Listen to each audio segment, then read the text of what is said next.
Bonjour et bienvenue pour un nouvel épisode de Autour du vélo cargo. Nous sommes aujourd'hui à Reims. Pour la première fois depuis notre départ, on s'est arrêté toute la journée à Reims, on était là hier soir. Et nous sommes réunis avec mes trois invités dans un café qui s'appelle l'Occasion Café. J'ai du mal à le nom de ce café dans la tête. L'Occasion Café qui nous accueille aujourd'hui, qui nous ont fait une petite place dans leur établissement pour enregistrer cet épisode. Donc, on va parler là aussi un peu différemment des autres épisodes. Aujourd'hui, on va se focaliser un peu sur l'activité d'une association en particulier, en l'occurrence Véloxygène Reims, qui m'est apparu dans les recherches que j'ai faites de préparation du Tour et de l'étape rémoise comme incontournable dans l'écosystème vélo à Reims. Donc ils vont nous expliquer comment tout ça fonctionne. Encore une fois, merci de nous suivre. Vous nous retrouvez sur YouTube, sur donc la chaîne La France à vélo cargo, sur notre site internet, lafranceavelocargo.fr et sur les différents réseaux sociaux, toujours La France à vélo cargo. Merci, c'est parti pour le petit cœur de discussion autour du vélo cargo. Alors, les invités aujourd'hui sont au nombre de 3. Une quatrième personne qui n'a pas pu prendre place avec nous. Isabelle, c'est bien ça. Tu vas commencer, si tu veux bien, par te présenter en quelques mots pour nous expliquer qui tu es et ce que tu fais avec le vélo. Alors, je m'appelle Isabelle, j'ai 62 ans, je suis en pré-retraite, donc j'ai tout mon temps pour faire du vélo. Très jeune, j'étais à vélo tout le temps parce que j'habitais à la campagne. Et donc, à la campagne, un petit village, et donc je faisais facilement les 2 km pour aller chercher ma copine plus une autre, donc je faisais du vélo. Quand je suis arrivée en ville, j'ai arrêté parce que voilà, la circulation, etc., ça m'a. Enfin, puis bon, après c'est la vie, quoi. Et puis un jour, j'ai vu une annonce comme quoi il y avait une Vélorution avec Véloxygène. Et donc j'y suis allée, j'ai bien aimé. J'y suis retournée une deuxième fois, j'ai adhéré. Et puis la troisième fois, j'ai commencé à aller aux réunions. Et puis là, après, j'ai mis le bras, la main et le corps tout entier. D'accord. Alors, on verra comment ça se passe, justement, l'enrôlement dans Véloxygène de Reims. Merci. Merci pour cette première introduction. Un micro, messieurs, à vous partager. Lequel de vous commence ? Eh ben, moi c'est Antonin, je suis salarié moi de Véloxygène depuis 5 ans. Je suis rentré en service civique. Alors moi je gère la partie atelier participatif, la vélo-école, un peu les papiers. Et puis moi je suis un mordu de vélo depuis que je suis tout petit, donc ça me va plutôt pas mal. Ok. On viendra justement sur votre histoire avec le vélo. On fait un premier tour de votre étape rapidement. Et le dernier de nos invités. Bonjour, alors moi je m'appelle Michel, je suis adhérent à Véloxygène et à côté j'ai une activité professionnelle de réparateur vélo que j'ai lancé assez récemment et puis et par rapport à et Antonin m'avait invité à la rencontre parce que récemment j'ai acquis un vélo cargo pour justement pouvoir mener cette activité là en itinérance. Ok. Ce sera intéressant d'avoir aussi ton point de vue en tant qu'adhérent justement de Véloxygène et aussi de néo-pro à vélo. Ouais. Super. Alors, tu as commencé un petit peu Isabelle, mais j'ai l'habitude de commencer cette émission en demandant à mes invités quelle est leur histoire avec le vélo justement, donc j'ai compris que ça avait commencé toute petite. Mais est-ce que tu as une... Alors d'abord, quand je suis arrivé en ville, j'ai arrêté. Pourquoi ? Pourquoi ? Parce que déjà, je me suis investie dans ma vie professionnelle, j'avais d'autres sujets en tête et voilà, j'ai arrêté. D'accord. À l'époque, c'était pas fréquent de se déplacer à vélo dans Reims ? C'était sans doute moins fréquent que maintenant. Attends, je sais pas. D'accord. Je suis arrivée à Reims, moi j'avais quoi, 20 et quelques. Ouais. J'habitais à 40 km d'ici. D'accord. Ah oui, donc oui, il y avait 40 Ouais. Ah oui, Donc, des trajets après, très longs. oui, mais après je suis venue habiter à Reims. Ouais. Et donc, mais c'est vrai que je ne m'y suis pas remise tout de suite. Clairement. Et est-ce qu'il y a une anecdote ou une histoire particulière, mémorable ou croustillante avec le vélo, un voyage, une expérience ? Non. Mémorable. Non, je sais pas quoi te dire. Est-ce que Y a tu rien voyages qui à me vélo ? vient, Est-ce que tu voyages à vélo ? Moi, enfin, j'ai fait un tout petit peu, j'avoue, mais moins parce que mon conjoint a des soucis de santé et c'est moins évident. D'accord. Qu'est-ce qui t'a motivé à rejoindre l'association? Qu'est-ce que tu es venu y chercher en tant que membre dans un premier temps? Au départ, moi, c'était les balades. Faire des balades, rencontrer des personnes autour du vélo, c'était sympa. Je trouvais ça cool. Après, c'est vrai que je me suis investie parce que c'est venu petit à petit. Et voilà, on a commencé à faire des bourses au vélo. Et j'ai trouvé que c'était plutôt sympathique. Et tout autour du vélo, on rencontre des tas de gens, des jeunes, des plus âgés. Tous les âges viennent réparer un vélo, faire du vélo. Donc voilà. D'accord. Et spécifiquement au sein de cette association, qu'est-ce que tu fais? Quelles sont tes activités? Alors, Les casquettes. mes casquettes. Les gapettes. Alors, ma gapette, déjà, je fais partie du conseil d'administration. Donc, je m'occupe du fichier des adhérents. Je m'occupe de l'organisation des 2 bourses au vélo qu'on organise sur Reims tous les ans. Qu'est-ce que je fais d'autre? De temps en temps, j'aide Antonin à faire des demandes de subventions. Je fais un peu de trésorerie avec Maryse, notre trésorière qui n'est pas là aujourd'hui. Qu'est-ce que je fais d'autre? Un peu de vélo-école, comme ce matin. Oui. Voilà, je touche un peu à tout, je pense. Un peu d'atelier, accueil à l'atelier. Super, merci. Antonin, même question. Donc, alors ton histoire avec le vélo, tu l'as très brièvement évoqué. Tu peux approfondir un peu? Oui, alors c'est long. Moi j'ai commencé très jeune. J'en ai pas trop le souvenir, mais je viens d'un tout petit village, enfin même d'un hameau où c'est une voie sans issue, donc on passait beaucoup de temps dehors dans le jardin, donc le vélo c'était un peu le défouloir.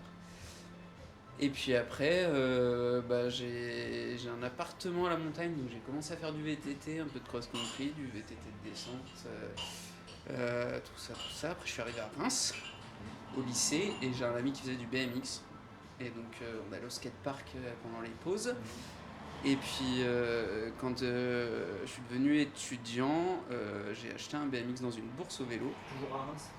Non, à Chaumont, exactement. C'est pas très connu, mais... On y passe. Voilà.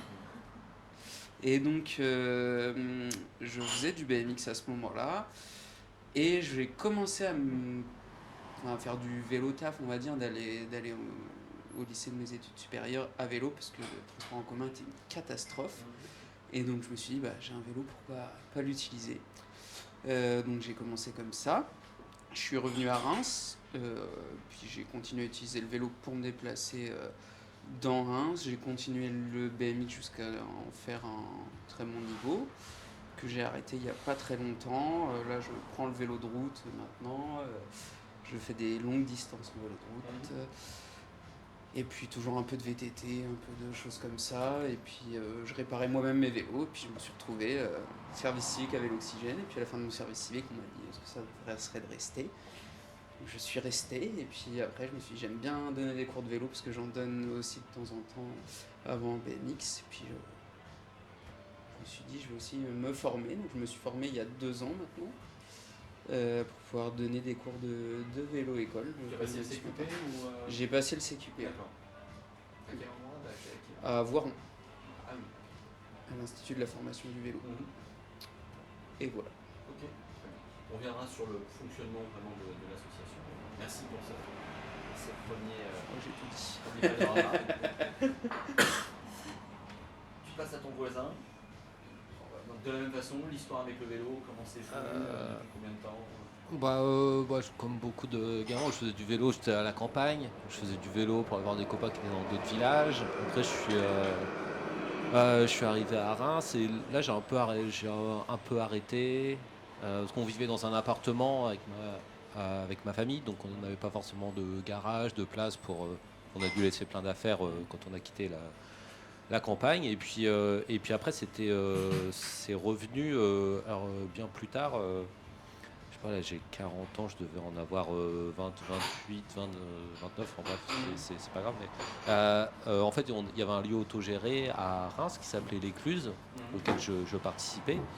Et là-bas, on récupérait tout plein de trucs, dont des vieux vélos. Et pour me déplacer, en fait, j'ai commencé à refaire du vélo en ville, quoi. Et je trouvais ça vachement mieux que le bus, dans le sens où on a plus de mainmise sur son temps, sur sa liberté de déplacement. Pour aller d'un point à un point B, on peut faire un petit crochet pour aller faire ses courses, pour rentrer tard le soir. C'était beaucoup plus de liberté de déplacement. Donc là, ça m'a beaucoup plu, cette sensation-là.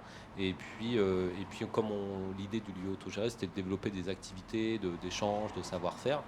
On avait récupéré plein de vieux vélos, il y avait tout un tas de vieilles machines. Et puis certaines personnes bricolaient, donc elles faisaient des petits ateliers. Et là, c'est là que j'ai attrapé le virus de réparer des vélos, quoi, avec 3 vieux vélos. On en fait un beau qui existe. Et puis voilà, après, j'ai participé activement à l'atelier. Et puis cette structure, malheureusement, a dû fermer. Et puis après, moi, je continuais de faire du vélo. Et puis ça continue à me trotter dans la tête. Et au bout d'un moment, j'ai décidé de faire une reconversion professionnelle pour en faire mon métier, quoi, pour être technicien cycle. La reconversion, la formation, j'ai passé le CQP c'était en 2022 à Sub de Vélo, à l'île Jourdain, près de Toulouse. Ok. Et puis j'ai arrêté mon travail l'année dernière et j'ai créé ma petite entreprise en octobre. D'accord. Très récent. C'est assez récent, ouais. Avec donc la belle cargo. Ouais, qui est récent, dont on pourra parler. Donc, l'association Vélo-Oxygène Reims, est-ce qu'on peut nous donner quelques éléments sur l'historique, depuis combien de temps ça existe, toi par exemple quand tu as fait ton service civique, tu as été accueilli au sein de quelle structure, avec quelle équipe et qui fait tourner cette association? Alors, elle a été créée en 98, donc moi j'avais que 1 an et demi, donc j'ai pas connu la création. Donc moi, oui, quand je suis arrivé il y a bientôt 6 ans, ça fait 6 ans presque jour pour jour, dans une semaine ça fait 6 ans exactement, que je suis arrivé en service civique. Et on m'a accueilli à l'atelier, mais aussi à la vélo-école adulte qui se lançait à ce moment-là. Et à l'atelier, il y avait Jason, le responsable d'atelier, qui est toujours dans les parages à vélo cargo, et il s'en sert aussi pour son travail, pour balader sa batterie, pour ses cours de batterie. C'est un ami de Michel aussi, tout le monde se connaît dans ce milieu-là. C'est ça, Reims Village. Et donc j'ai été accueilli dans l'atelier participatif de Vélo-Oxygène, où il est toujours actuellement, mais il venait de déménager il y avait quelques mois en amont. Et donc voilà.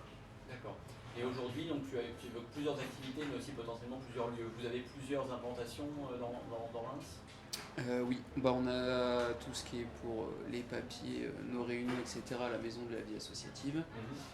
On a un atelier donc, qui est au 1 rue du Lieutenant Erdouin, donc à côté du conservatoire. C'est dans le foyer jeunes travailleurs Pain d'Avoine, on est dans les sous-sols.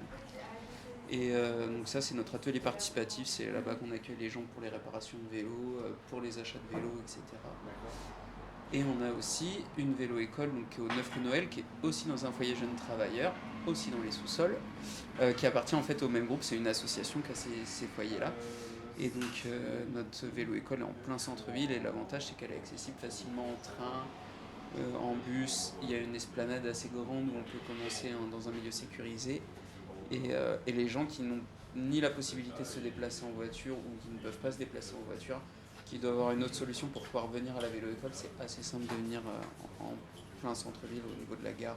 On est presque en face de la gare, donc c'est vraiment bien fait. D'accord. Et aujourd'hui, alors il y a les bénévoles, mais au sein de la structure, combien de salariés, combien de personnes dédiées au fonctionnement de cette association? Alors on est 2 salariés, des bénévoles, à temps plein, depuis 1 mois et demi. 1 mois. Et sinon, on a quand même une force de bénévoles, on va dire une 50aine de bénévoles actifs. Il y en a plus ou moins actifs, mais on va dire qu'on en côtoie une 50aine dans l'année. D'accord. Donc c'est une association qui repose beaucoup sur le bénévolat. Oui. Et en membres? On a, ça tu vas plus savoir dire que moi. Des adhérents, on a 724 familles adhérentes. D'accord. D'accord. Qui adhèrent donc chaque année, et l'adhésion leur donne quel accès à quel service, à quel... Alors après, ils ont le choix, soit ils adhèrent simplement à l'association, c'est juste pour nous aider à faire évoluer les choses au niveau du vélo à Reims. Voilà, ils adhèrent à l'association plus à l'atelier, et là, toute l'année, ils peuvent venir à l'atelier, avoir de l'aide de bénévoles ou des salariés pour réparer leur vélo. D'accord. Donc l'activité réparation ou auto-réparation, c'est un peu le socle ça draine beaucoup de monde. Ouais. C'est la vitrine. Et on voit bien d'ailleurs, c'est important, c'est intéressant ces témoignages parce que ça montre l'importance à la fois des structures associatives, mais plus encore des ateliers d'autoréparation comme point d'entrée de beaucoup de gens qui viennent s'initier, qui touchent un vélo pour la première fois et qui peuvent amener à aller beaucoup plus loin que ça. Samedi matin, nous étions ouverts, rien qu'en une matinée, à 4 heures du temps. On a vu une vingtaine de personnes, on a fait 9 adhésions et on a vendu 3 vélos. Pour nous, c'est un très bon résultat. Et juste en dehors de ça, pour ce type d'événement, par exemple, vous communiquez comment et vous bénéficiez de quel soutien pour faire connaître votre activité? On est beaucoup sur les réseaux sociaux. On a un community manager qui s'appelle Damien et qui gère ça très bien. Dès qu'on nous demande de faire quelque chose, on met une annonce et puis en général, on a quand même pas mal de réponses. Vraiment, les gens participent beaucoup. Ok. Et alors, donc ça c'est la communication directe. Est-ce qu'il y a d'autres structures ou des établissements publics ou privés dans Reims avec lesquels vous travaillez, soit pour faire avancer des projets ensemble, soit pour rayonner davantage? Je pense par exemple du côté avec des commerces, avec des entreprises, et puis aussi avec les structures publiques, la ville par exemple, ou autre. C'est une très bonne question. On a une convention avec la ville. Pour les structures, on est partenaire avec, j'ai pas le nom, ce qui insère les jeunes, ceux qui font de l'insertion de jeunes. La mission locale, exactement. On a un partenariat avec la mission locale. On a des petits partenariats à droite à gauche, avec le foyer par exemple, ils ont une flotte de vélos, le foyer pour les jeunes. C'est pareil pour la mission locale, je sais qu'il y en a d'autres mais je les ai pas en tête, c'est plus Maris qui s'occupe de cette partie-là. Et puis là on aimerait développer un peu plus dans le social, des choses comme ça, on est en train de mettre en place des choses comme ça pour remettre des gens en selle, leur proposer cette solution-là du vélo. On parlait ce matin d'intervention dans les entreprises aussi pour faire de la réparation, des choses comme ça.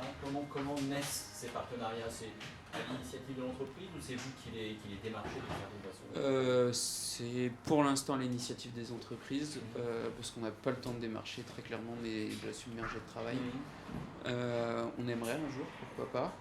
Mais oui, on est les seuls sur le territoire et on est quand même pas mal connus, donc il y a beaucoup de bouche à oreille.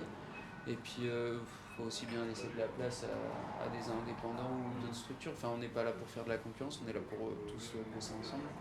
C'est le but de pouvoir se donner des coups de main, etc. Nous, on est vraiment là pour fédérer les acteurs du vélo sur le territoire. Donc il n'y a pas vraiment, nous on va pas tous accaparer, enfin c'est pas le but. Donc si par exemple Michel ou Bercy, pour pas les citer, je sais pas. Pas que Michel a cité, mais si des gens veulent travailler avec des entreprises, etc. Enfin, nous, on est les plus heureux, plus il y a de vélos, plus il y a de gens convaincus du vélo, plus on est heureux. Il ne faut pas qu'on s'accapare tout, puis de toute façon on n'a ni le temps, ni les mains, pour pouvoir, les bras plutôt, pour pouvoir faire tout ça. On a parlé de vélos, vous récupérez des vélos usagés ou est-ce que vous avez par exemple, j'ai vu ça dans plusieurs villes, des partenariats où vous avez des liaisons avec des déchetteries, avec des choses comme ça, pour avoir un regard sur les vélos qui rentrent chez eux? La déchetterie c'est compliqué, les gens qui les gèrent, pour l'instant c'est compliqué pour nous. Après je vous montrerai ce soir, mais on a un stock d'avance de vélos beaucoup trop conséquent. Même à l'endroit où ils sont stockés, ça rouille, ça moisit, etc. Enfin, ça en est devenu ridicule du nombre de vélos qu'on a. Mais déjà avec le bouche-oreille, les gens qui nous les ramènent, on n'arrive pas à s'en sortir. On a aussi par exemple, on a le Crous qui nous en amène. On a tout ce qui est les bailleurs sociaux. On a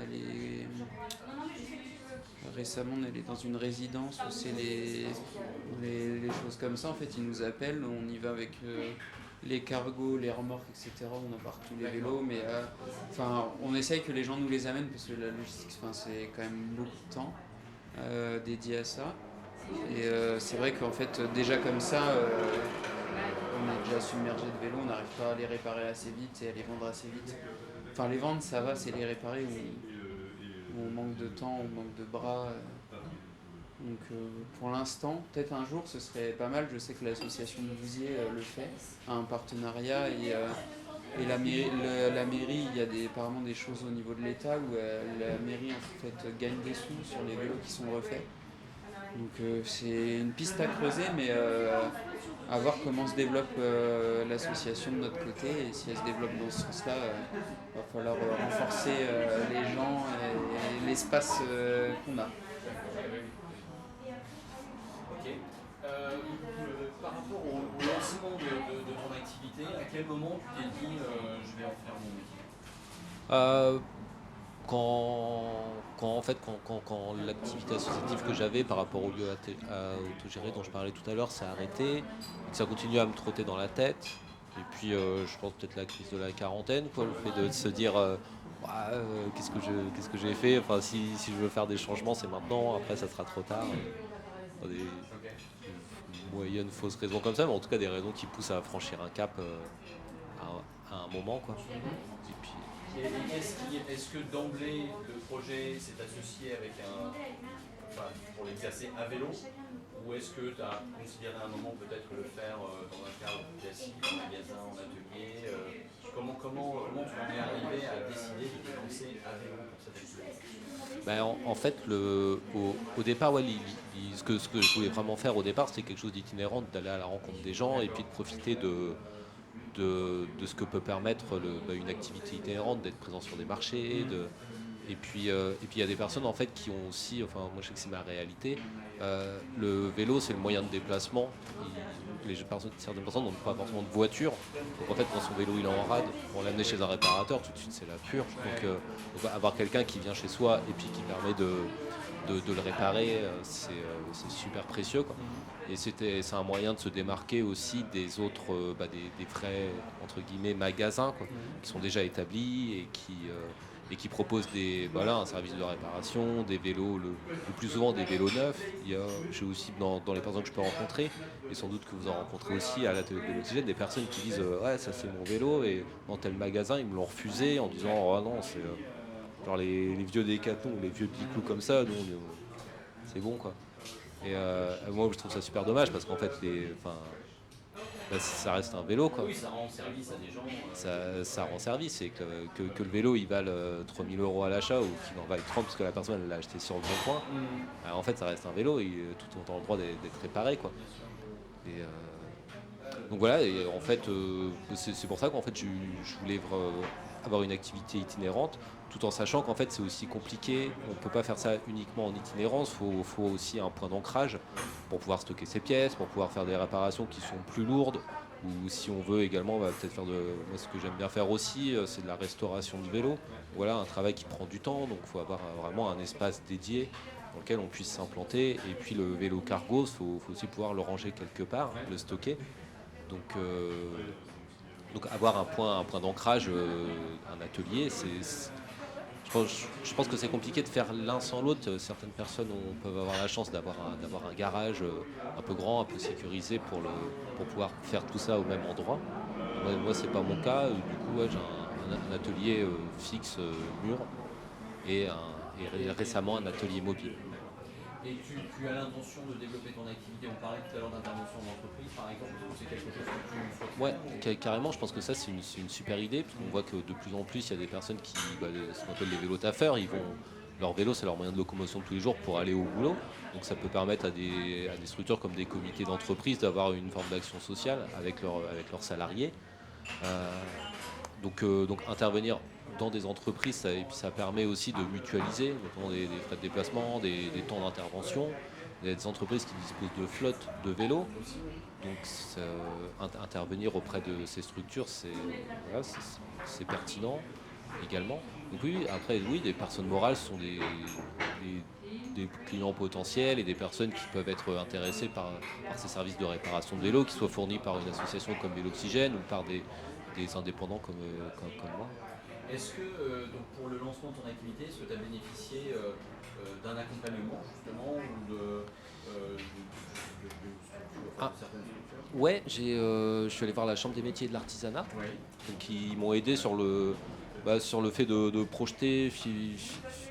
Ils m'ont aidé à plusieurs niveaux. Un niveau purement administratif pour choisir le bon type de structure pour développer l'activité en posant plein de questions.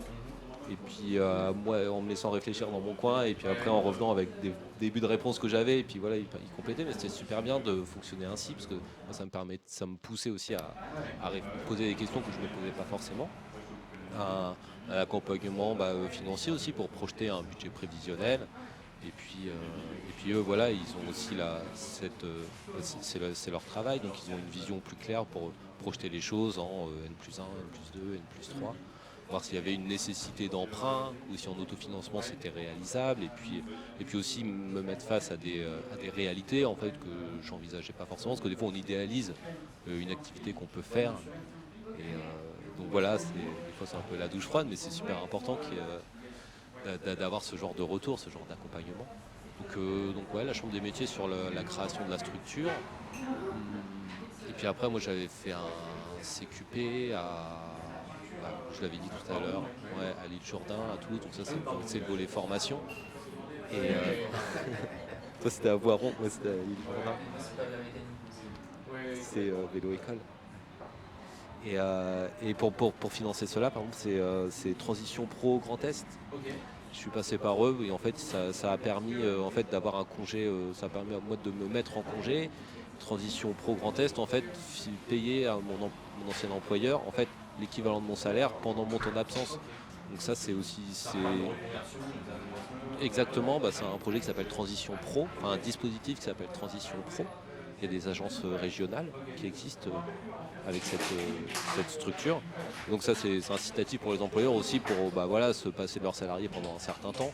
Et ça permet aux salariés aussi d'être un peu plus libres pour imaginer ces projets-là et prendre le temps de le faire, de prendre le temps de se former. C'est super important de se former tout au long de sa vie, puisque les envies évoluent, les projets de vie évoluent. Et c'est important qu'il y ait des structures qui permettent aussi de soutenir et d'accompagner ces cheminements. Et alors, plus généralement, Reims, aujourd'hui on a évoqué comment c'était il y a 20 ans. Reims à vélo, pour vivre à vélo, pour travailler à vélo, c'est vrai. Je commence. Moi je suis pas fan. Je trouve qu'il y a beaucoup de choses qui peuvent être améliorées. Après on voit qu'il y a des améliorations qui sont faites, des pistes cyclables qui sont créées sur les grands axes, mais moi j'ai l'impression qu'en fait c'est un peu pour suivre le mouvement. En ce moment le vélo, le côté green, tout ça le vend en poupe, donc Reims, ville moderne, se doit de soutenir les mobilités douces. Donc il y a des événements qui se mettent en place, des soutiens qui se font à des structures, des aménagements qui sont faits. Mais alors, moi je pense que c'est plus par opportunisme que la ville fait cela. Et des fois, il y a et là-dessus Véloxygène sera peut-être plus pertinent que moi pour le dire, mais des fois il y a des choses qui sont complètement aberrantes en termes de pensée, de politique cyclable dans la ville. En fait, par exemple là, si on remonte, c'est vraiment le plein centre-ville, grosse rue piétonne, tramway. En fait, quand on est en vélo là-dedans, mais c'est juste l'enfer en fait quoi. Et si on veut pas prendre cette voie-là, du coup c'est des petites rues autour, mais sur lesquelles il y a pas forcément de piste cyclable. Enfin, si au niveau des promenades, ça c'est le dernier gros aménagement qu'ils ont fait. C'est vrai que c'est une réussite. Globalement, ouais, moi je trouve que, sur mon carton, on peut mieux faire. Quoi. Oui, c'est toujours, une transformation de la ville.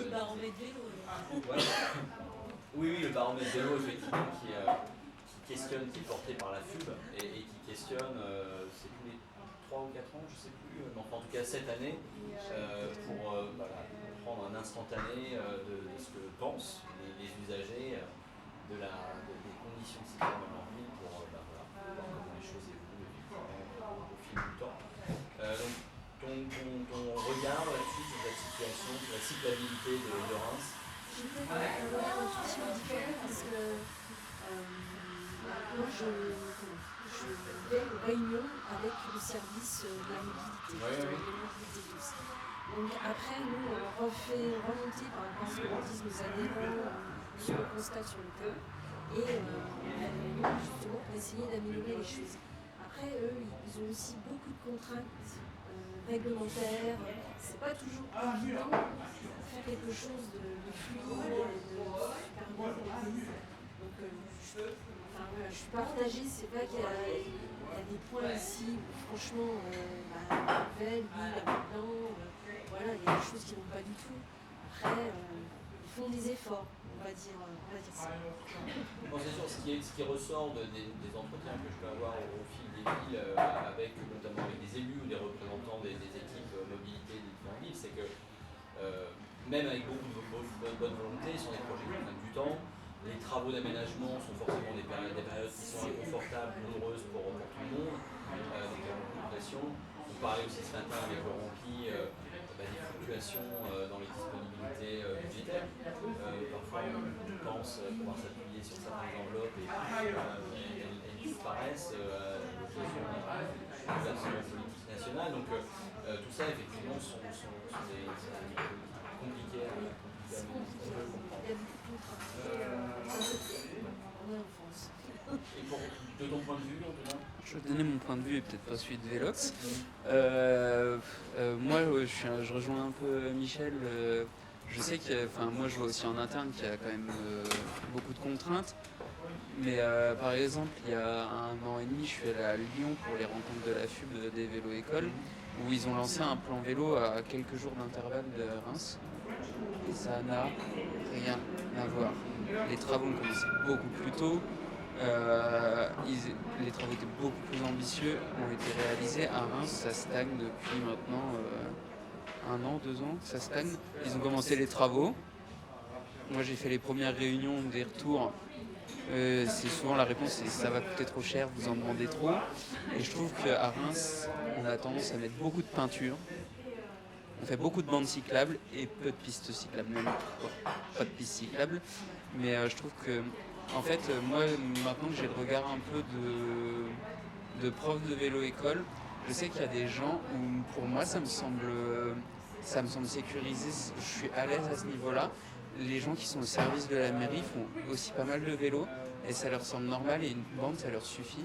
Mais quelqu'un qui fait pas de vélo, qui a fait que à la campagne, va pas se sentir à l'aise, donc va pas oser, alors qu'une piste l'aurait lancé. Oui, mais ça coûte trop cher et ça ne sert à rien cet endroit-là.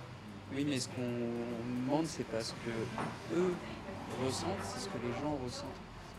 Et je trouve que il faudrait peut-être se mettre un peu plus à la place des gens qui aimeraient passer au vélo et qui ne se lancent pas à cause de ce souci-là de sécurité. Pareil avec moi j'ai pas mal de vélos qui coûtent un peu d'argent et ça reste dans l'aménagement, mais des lieux sécurisés, ça fait depuis septembre qu'on est censé en avoir. Je sais pas où ça en est. Et donc c'est un peu, en ce moment on est un peu dans un temps mort, j'ai l'impression à Reims, et c'est un peu dommage. Enfin, moi je souhaite qu'il y ait de l'avancement. Le but c'est pas de leur cracher dessus non plus, c'est de les aider. Nous on veut les aider à trouver des solutions, etc. On sait que ça coûte de l'argent et qu'il faut prendre un peu aussi à un moment donné une mesure forte si on veut que ça change. Faut mettre l'argent, faut peut-être se mettre à dos des gens qui veulent pas forcément passer par le vélo. C'est aussi une prise de petite politique à avoir. Donc c'est aussi... Oui, on avait eu précisément cet échange à Amiens où les personnes avec qui je discutais me disaient que d'un côté, ils sentaient une vraie sincérité de la part des équipes municipales pour pousser le vélo, mais d'un autre côté, à un moment, si on pousse le vélo, si on élargit l'espace de voirie notamment qui est dédié au vélo, forcément il faut diminuer celui qui est notamment dédié à la voiture. Et il n'y avait pas cette démarche-là. Donc voilà, on se retrouvait un peu à vouloir ménager la chèvre et le chou. À Reims, je pense qu'on veut faire plaisir à tout le monde. Ouais. Il y a un moment donné, alors moi je suis d'accord, on n'est pas là pour détruire la voiture. La voiture elle sert à plein de choses. Le but c'est pas que le vélo remplace la voiture. Même un cargo ça fait beaucoup de choses, mais il y a des choses que la voiture fait que le vélo ne peut pas faire, même le vélo cargo. Mais le but, c'est de se dire, est-ce que aménager comme celle-là actuellement, est-ce que c'est la bonne solution? Mais le tout vélo n'est pas non plus la solution. De couper totalement la voiture, c'est pas la solution non plus. Mais le fait, c'est qu'à vélo, on est moins sécurisé et qu'il faut qu'on se sente en sécurité. C'est un peu ça le sujet. Quand il y a un déséquilibre, pour rétablir l'équilibre, c'est forcément Il y a forcément où il va falloir qu'on aille grappiller de l'espace et malheureusement, j'en sais rien. Enfin, moi, j'utilise très peu la voiture, donc, mais quand j'en ai besoin, je suis content de pouvoir avoir cette option-là quand même. Enfin voilà, il faut pas non plus être... parce que je sais qu'on nous confronte souvent à dire on est des anti-voitures, nous on est des anti-voitures. Juste on se dit, faut peut-être à des moments que les automobilistes se mettent à la place des cyclistes, et peut-être les cyclistes à la place des automobilistes aussi, mais peut-être de se dire, un automobiliste qui râle parce qu'il attend derrière un vélo pendant 10 mètres avant de doubler dangereusement, mets-toi un peu à la place du cycliste et que peut-être qu'il aurait aimé avoir cet aménagement sécurisé qui t'aurait fait perdre peut-être toi 10 secondes, mais peut-être passer 30 cyclistes à la place. Voilà, c'est des choix à faire et puis du savoir-vivre aussi ensemble à mener.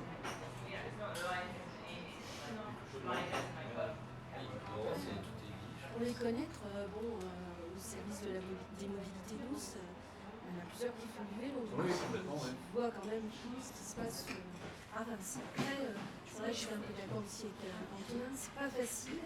On ne fait pas du tout de vélo. On a déjà vu plusieurs personnes qui nous ont dit moi je n'ose pas parce qu'il y a trop de flux de voitures, j'ai peur de me mettre dans la circulation. Là, c'est carrément, même si ça faire du vélo, c'est faire du vélo, mais en ville. Donc là, il y a peut-être un créneau pour accompagner les gens, comment se comporter en ville dans le flux de voitures. Alors, on en fait, nous on appelle ça de la remise en selle. On en fait, Elisa qui est notre deuxième salariée, elle est rentrée à l'association en prenant des cours de remise en selle. Maintenant elle est devenue prof, elle a passé aussi son CQP.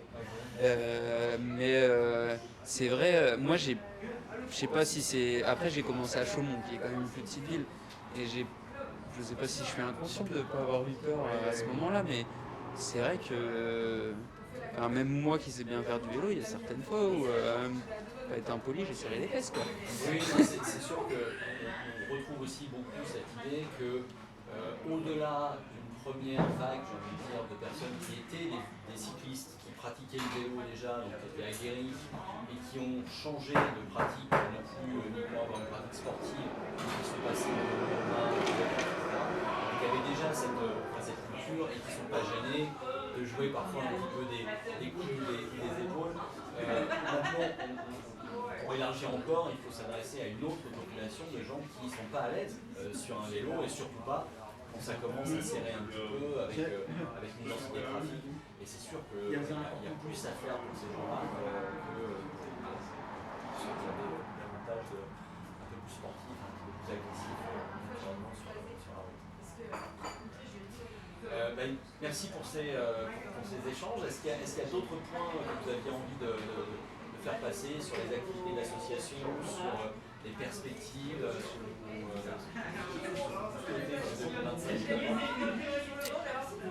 Très bonne question.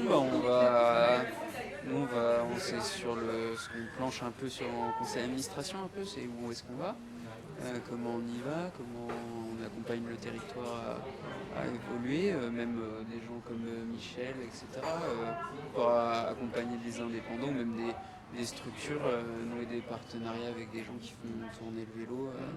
Je sais que par exemple Michel il passe à l'atelier, il a besoin d'une pièce sur les vieux vélos, etc. C'est avec plaisir qu'on l'en met en service. Question en mécanique, ou même moi si j'en ai une un jour, je sais qu'il a peut-être les compétences, faut pas même rediriger des gens, il y a récemment. De continuer à développer, à aider les gens à se développer, et puis nous on aimerait que la vélo-école, elle se lance très bien, mais justement c'est la faire bien évoluer, justement pour que les adultes puissent faire du vélo en se sentant serein en ville. Donc on essaye un peu avec la mairie de les faire bouger sur les aménagements, et nous on essaye de rassurer les gens. Voilà, et puis c'est nos principales activités. Donc on rencontre la mairie, on fait des ateliers mobiles aussi, on a un cargo avec des caisses à outils. Atelier mobile, vélo-école, on aimerait dans les quartiers prioritaires. On va avoir une réponse d'appel à projet. On va aller donner des cours pour adultes sur les quartiers prioritaires de la ville. Enfin, voilà, on fait plein de choses. On recense les cyclistes, on espère que ça va augmenter. Maison de quartier, pour mettre des personnes au vélo, qu'elles puissent peut-être trouver un emploi sans avoir pouvoir continuer. Aujourd'hui à Reims, comme ça, dans votre mémoire, il y a combien de professionnels à vélo? Qui est-ce que vous voyez travailler en vélo régulièrement? Moi j'ai un peu réfléchi, ouais, on a celle qui se voit le plus, je pense, c'est quand même Goboun avec elle est sur les marchés et elle fait traiteur aussi sur des événements. Elle a un food bike où elle fait des plats asiatiques. D'accord. C'est vraiment sympa d'aller faire des événements, etc. avec elle. Et les Zébulos sont les vélos en libre service à Reims. Et souvent on voit passer un cargo floqué Zébulo. Donc je pense que c'est la personne qui s'occupe de l'entretien, de la maintenance. Ils ont 2 vélos cargo plus un vélo électrique avec une remorque électrique là comme nous on a. Ils font le changement de batterie, la maintenance. Alors pour petite histoire, en fait c'est moi qui ai commencé à faire la maintenance avec Véloxygène. C'est nous qui avons commencé avec c'était un cargo, un triporteur refait avec des lits de l'armée ressoudés pas loin à Dormant. Enfin c'était un truc qui marchotait et on a commencé la maintenance pour eux comme ça et en fait ils se sont vite aperçus parce qu'ils ont aussi une camionnette. Alors quand c'est loin à l'extérieur de Reims, la camionnette est quand même pas mal pour trimballer les vélos parce qu'ils ont deux remorques. Ils ont une remorque aussi pour mettre 3 zébulos dessus. Et en fait ils se sont aperçus qu'avec la camionnette il fallait la garer, arriver jusqu'à la station. Et en fait en cargo on se met juste à l'arrière des vélos et on fait la maintenance. Et en fait, ils se sont aperçus que c'était un gain de temps et donc ils ont commencé à se faire financer des... Ouais. En fait, ça, les professionnels ne le voient pas forcément, mais pour se garer, c'est hyper pratique. On arrive où on doit arriver, on n'a pas besoin de se garer ou de se mettre en warning sur une piste cyclable pour certains qui veulent choisir la facilité. Et donc c'est... Sur certaines choses, ça fait gagner du temps quand même. Qu'est-ce qu'il y a Les artistes. Je sais qu'il y a un plombier à vélo. Ouais, ça fait partie d'une structure nationale, ça, les plombiers à vélo. Il y a un nouveau plombier, alors je ne l'ai jamais rencontré moi encore. Après, il y a tout. Enfin, moi, là, je me suis livré un colis récemment et je suis arrivé à vélo. D'accord. Sur DHL, la Poste ou non? Les deux, DHL et la Poste. C'était Civic, ça s'appelle. Je sais pas D'accord. si c'était un prestataire, mais très bien, quoi. Ouais. J'aime son premier super bien. Il est livré à vélo. Il y a DHL, la Poste. Il y avait, alors j'ai l'impression que ça n'existe plus, mais il y avait en centre-ville piéton avant, les poubelles étaient ramassées à vélo. D'accord. C'est fait à Lille, ça, oui, en triporteur. Mais maintenant je revois des petites camionnettes électriques. Avant c'était les gros camions poubelles. Et je sais pas si ça leur a pas plu, si c'était en essai, je ne sais pas, mais apparemment ils ont arrêté. Puis après on a tous les petits indépendants, les indépendants, Michel, il y a Jason avec sa batterie, qui se balade avec sa batterie, il y a... C'est bien, ici, on a des caisses derrière sur le lit. Ah oui. J'ai plus son nom. Elle fait de la livraison en vrac, de produits en vrac. Il y avait une boulangerie qui a arrêté aussi, parce que trop de volume et un seul cargo ça ne suffisait plus. Les aménagements, des ajustements qui sont pas faciles à trouver. La charrette en vrac. Voilà, la charrette en vrac. Je sais qu'il y en a pas mal d'autres. Oui, c'est vrai qu'il y a Damien qui est chez nous, qui livre une partie en triporteur dans les boutiques de ce qu'il fabrique. Non, c'est les cornichons, c'est un surnom des Rémois. Enfin, il fait des choses autour de Reims, des produits pour le tourisme, etc. Donc, il vend ça dans les boutiques à Reims. Il les livre en cargo, puis il a ses enfants aussi dedans. Mais je sais qu'il y a plein de petites choses comme ça. Il n'y a pas encore de vrais livreurs. Il y a un livreur qui qui a ses contacts sur son cargo, mais en fait il fait que de la livraison de plateformes que je ne citerai pas parce que j'ai pas envie de les citer. On peut à proprement parler d'entreprise de cyclo-logistique qui Il y a eu un lancement qui a été avorté, ce qui est dommage. Moi j'ai eu en contact quelqu'un à Nancy qui nous a vendu notre cargo 12, qui est venu me voir il n'y a pas longtemps, et il y a des projets autour de Reims quand même pour des cartons, récupérer des choses. Et voilà, il me demandait un peu mon avis et si moi ça me plaisait d'aller là-dedans. Alors moi j'ai déjà bien assez de travail. En tout cas, il y a quelque chose à faire. En cyclo-logistique à Reims, il y a vraiment quelque chose à faire. Les drives Leclerc, les choses comme ça. Et puis concurrencer les plateformes qui exploitent les gens. Ce serait vraiment pas mal. Enfin, et puis Reims, c'est quand même plat. Les rues sont assez larges. Le cargo il est quand même assez facile. Pour l'instant, c'est vraiment du vélo familial, principalement le cargo. On va rester sur cet appel à manifestation d'intérêt, comme on dit. C'est le moment de se lancer dans la cyclo-logistique ou dans le vélo pro à Reims. Parmi les opportunités. On se met à la porte de l'oxygène pour se faire guider. On est là vraiment pour accompagner. S'il y a besoin d'aide, que ce soit pour l'entretien des cargos ou même rediriger vers Michel qui utilise son cargo, avoir des retours nous aussi, des choses comme ça. Enfin, nous on marque aussi les vélos pour pas éviter le vol, mais pour le retrouver si jamais il est retrouvé par les forces de l'ordre. Enfin, nous on est prêts. Alors je sais pas si on y arrivera réellement à beaucoup aider, mais en tout cas on a les bonnes volontés et peut-être les contacts à donner si besoin. Ok, super. Merci à tous les trois pour ces temps d'échange et de nous avoir fait découvrir comment ça fonctionne un petit peu à Reims. Demain, nous serons à Charleville-Mézières pour une nouvelle étape du Tour de France à vélo cargo. Pour nous suivre, c'est toujours sur notre chaîne YouTube, La France à vélo cargo, sur les réseaux sociaux et sur notre site, lafranceavelocargo.fr. Merci et à très bientôt.